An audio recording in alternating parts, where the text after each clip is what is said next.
populations? Can it be related to that? Sir, we just orally inquired because they were all healthy volunteers, and we are just filling a daily form. Our doctor's team were going and they were inquiring, and they were feeling a comfort in their routine work. Nobody complained about the constipation or diarrhea both during the entire study, and so we say that that is a good side effect, that they are feeling comfortable, because our primary objective was immunomodulation, and we had not any laboratory data to take on this. Only it was an oral perception of the volunteer which we have gathered that information, and there were no complaints, and probably it was helping in controlling the constipation. Yes, sir. Yeah. I'm Saurabh Datta from Chandigarh. If I understood correctly, you did a crossover trial. That means those who got the probiotic after a presumed washout period, they got the placebo and vice versa. And I have some concerns with that, because you normally do a crossover trial when you don't want to have any leftover effect of the intervention. Here, you're actually saying that it was there for 2 to 3 months. So once they were crossed over to the placebo arm, they were still continuing to have the beneficial effects of the initial intervention. So, I mean, this is actually not a very ideal situation for doing a crossover trial, I would think. It would minimize the differences between the two arms.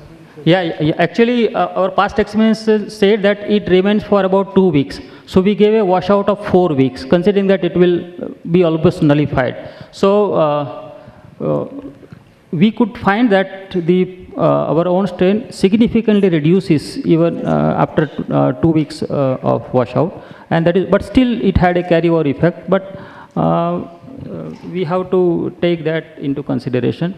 I do not know how to interpret those results, but our opinion that maximum 2 to 3 weeks it remains, and then it becomes normal. That is why we are advising a continuous feeding of probiotic, that a person has to take a dose. You showed in your intervention group there was an improvement in IL-2 and TNF-alpha, but there was no improvement in the gamma interferon. I mean, gamma interferon, there was no improvement in the intervention group?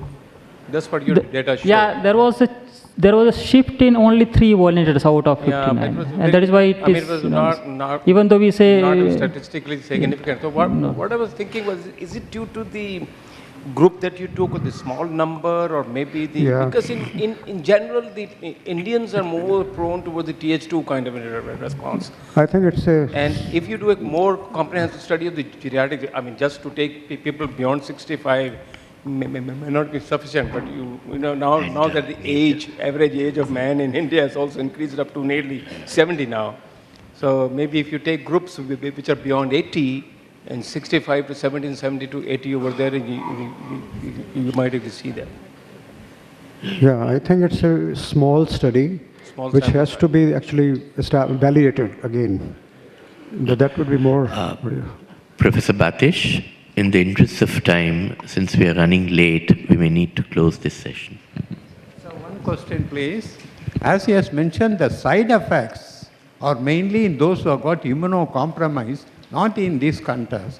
And the side effect, as you mentioned about nausea, vomiting, bloating, is more so when it combined with prebiotic, not with probiotic alone. Prebiotic notorious to have the side effect.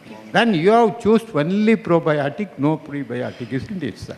So we don't expect to have major gastrointestinal symptoms, functional symptoms, which is more common due to defective fermentations overheaded by prebiotic. Thank you so much, Professor Batish, Professor Srivastav, and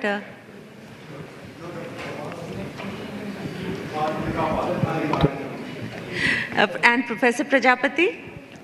Can we request Professor Batish to kindly give a small token of our appreciation to Professor A.K. Srivastav for his excellent talk and insight.